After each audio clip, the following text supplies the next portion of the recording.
চারিদিকে ঘুটঘুটে অন্ধকার, কোথাও এক ফোঁটা আলো নেই। আপনি অন্ধকারে হাতড়ে বেড়াচ্ছেন, কোথায় যাওয়া যায়, কি করা যায়। হঠাৎ করে আপনি দেখলেন অনেক দূরে একটি আলোর রশ্মি দেখা যাচ্ছে, অনেক দূরে একটি আলোর শিখা নিভু নিভু আলোয় নিজেকে বাঁচিয়ে রেখেছে।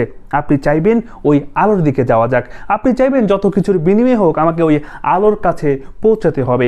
হয়তো আপনি আপনার সমস্ত কনসেন্ট্রেট ওই আলোর দিকেই করবেন, কিন্তু তখন লক্ষ্য করবেন যে কেউ একজন আপনাকে পেছন থেকে টেনে ধরেছে। কে ধরেছে, কেন ধরেছে, এই বিষয়ে হয়তো আপনার কোনো ধারণাই নেই। হঠাৎ আকাশে বিজলি চমকালো এবং চোখের কোণার আবছা আলো দেখলেন যে আপনাকে টেনে ধরেছে সে অন্য কেউ নয়, সে আপনার আত্মার আত্মীয়, সে আপনার রক্তের আপনজন। কারণ দূরের মানুষ শুধু আপনাকে হিংসা করবে, এর বেশি কিছু নয়। কিন্তু এই আত্মার আত্মীয়গুলোই, রক্তের সম্পর্কের লোকগুলো আপনাকে হিংসা করবে এবং আপনাকে ফেলে দেওয়ার চেষ্টা করবে। আপনি যদি পড়ে যান তারা অভ্যন্তরে পৈশাচিক আনন্দ পাবে, তারা তাদের ভিতরেই অট্টহাসি দিয়ে উঠবে, তারা শান্তি পাবে, তাদের প্রশান্তি মিলবে।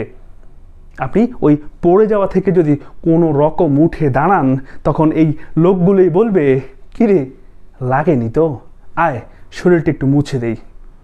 আপনি যখন দিশেহারা হয়ে ওই আলোর দিকে আপনার সমস্ত কনসেন্ট্রেট দিয়ে একটা সময় সেই আলোটা পাওয়ার আকাঙ্ক্ষা করবেন এবং হয়তো একটা সময় সেই আলোটার কাছে গিয়ে পৌঁছাবেন, তখনও এই লোকগুলো বলবে, আমরা জানতাম তুমি পারবে।